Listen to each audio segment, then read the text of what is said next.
À travers ce tutoriel vidéo, je vais vous montrer comment est-ce qu'on peut exploiter donc les résultats de notre pointage avec Python. Pour ça, il faut que Python y reconnaisse en fait les données qu'on a pointées. Donc je vous rappelle que en fait, ce qu'on a pointé, c'est tout simplement les coordonnées occupées par notre système au cours du temps. D'accord.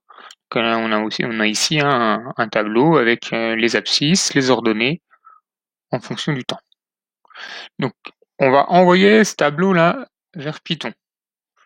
Pour ça, il faut fichier, exportation.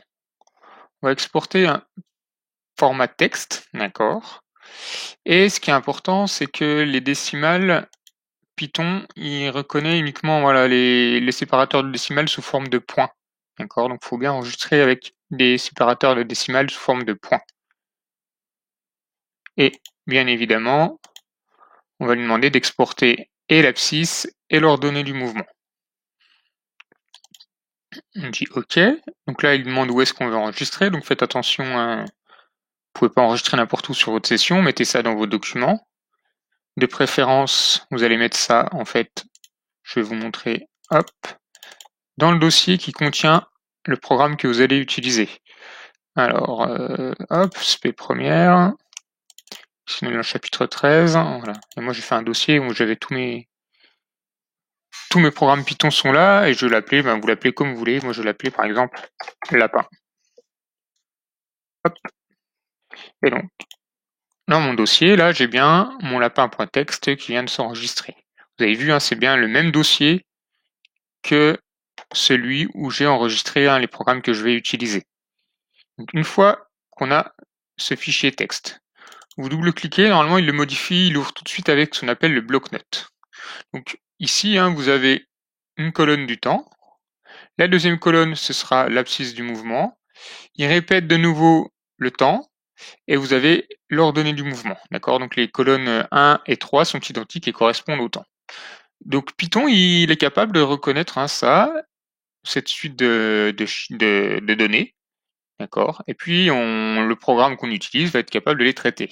Mais il va pas reconnaître par contre cette ligne-là, qui ne correspond pas à des valeurs. Donc on va juste supprimer cette ligne. Hop, voilà, on fait supprimer pour bien enlever aussi le saut de ligne. Et là, on va exporter ça, on va enregistrer ça en format CSV, que Python est capable de reconnaître, d'accord. C'est un format de tableur que Python reconnaît. Donc au lieu de mettre une extension en .txt comme texte, on va mettre tout simplement CSV. Vous enregistrez. Et ensuite, si vous ouvrez votre programme, tac,